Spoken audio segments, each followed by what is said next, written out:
It's named after a man that came to Kentucky long before settlement, a Revolutionary War veteran, and a father of a president. It's the home of a Civil War spy that may have saved the Union. They captured the commander of Quantrell's raiders here. And it's also the home of a revolutionary inventor of products for the blind, and so much more. Hey everybody, this is Colonel Carson with Family Tree Nuts, and I'm in Taylorsville, Kentucky, and Spencer County. And by the way, if you like these types of videos, make sure you subscribe to our YouTube channel and click that little bell so you get notifications as to when we post new videos. The town was laid out in 1799 in what was then Shelby County, and it was named for Virginia native Richard Taylor. Richard donated 60 acres for a town at the confluence of Bershears Creek and Salt River. And he operated a grist mill nearby. Richard Taylor is famous for many other things as well. He was a graduate of the College of William and Mary, and in 1769, he took a trip with his brother, Hancock, from Pittsburgh all the way down the Ohio River to the Mississippi and all the way to New Orleans. Their group was said to be the first white men to do so. His brother Hancock spent the next few years exploring and surveying Kentucky. This is before the settlements of Fort Herod and Boonesboro. In 1744, Hancock was shot by Native Americans near modern-day Carrollton, Kentucky. Daniel Boone arrived and told the surveyors to get out of Kentucky because the Native Americans were on a warpath. On their way back, Hancock died in modern-day Madison County, Kentucky. When the Revolutionary War broke out, Richard began his service as a second lieutenant, but before his service was over, he had been promoted to lieutenant colonel.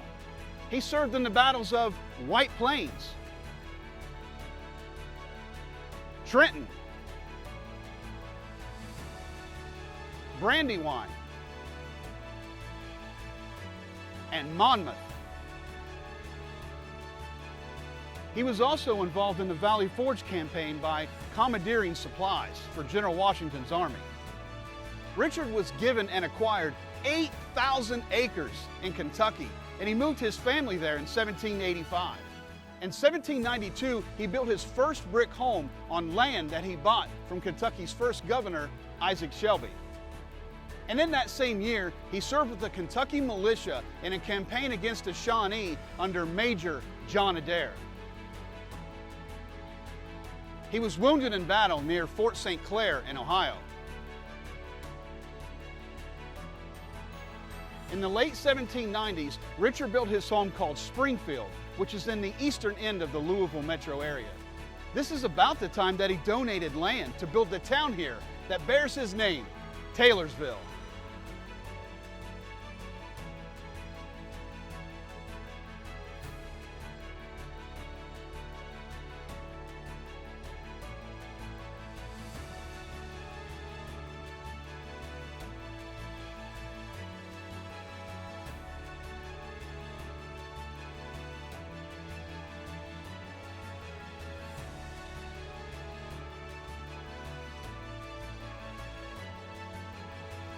Richard died in 1829, and he's buried in the family cemetery that became the Zachary Taylor National Cemetery.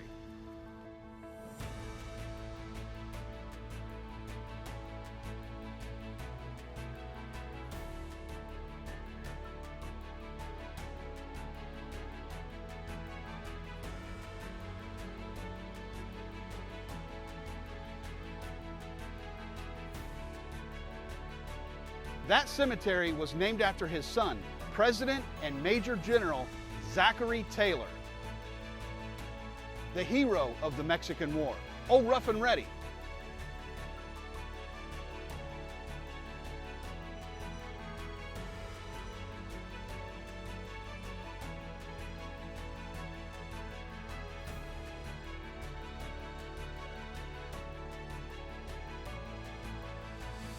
Another interesting fact was in January of 1865, the courthouse was burned by Confederate guerrillas led by Captains Henry Magruder, Billy Marion, and Jim Davis. The guerrillas interrupted services at the Presbyterian Church to tell the county clerk that if he wanted to get anything out of the courthouse, he'd better get it now because they intended to burn it down.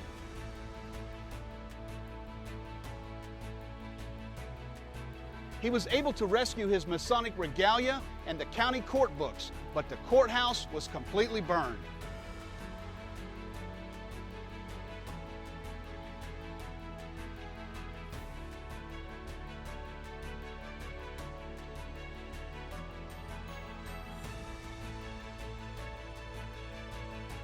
A new courthouse was built in 1868 and 1869, but that courthouse was also destroyed by fire in the fire that burnt the town in 1913. After that fire, the next courthouse was built in its present location.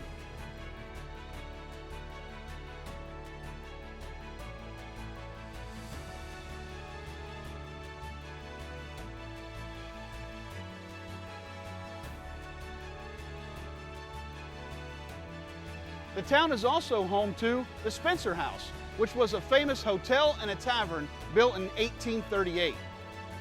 It's been used as a funeral home for almost 100 years now.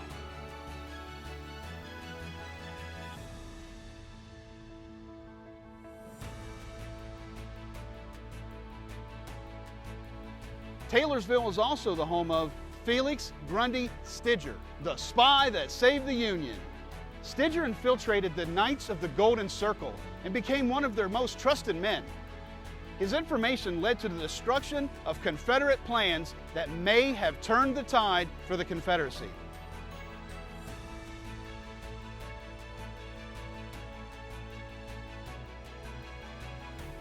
Also, a bit south of the town, the infamous Captain William Quantrill, leader of Quantrell's Raiders, was mortally wounded and captured. He died a few weeks later in the Louisville Prison Hospital.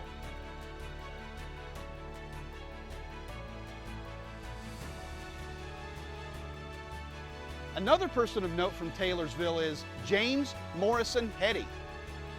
Although Hedy suffered from blindness and deafness himself, he became an author, a poet, and made many inventions for the blind.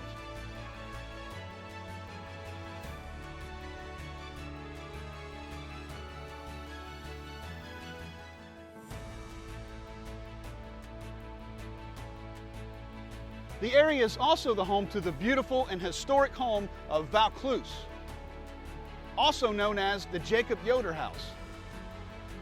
Yoder originally named the house Beachland, and it was built in 1804. Yoder is also known as the man that invented the flatboat. And in 1782, he became the first man to take a flatboat from Pittsburgh down the Ohio River, down the Mississippi to New Orleans and sell goods for a profit. We have just scratched the surface of the history of this wonderful small town.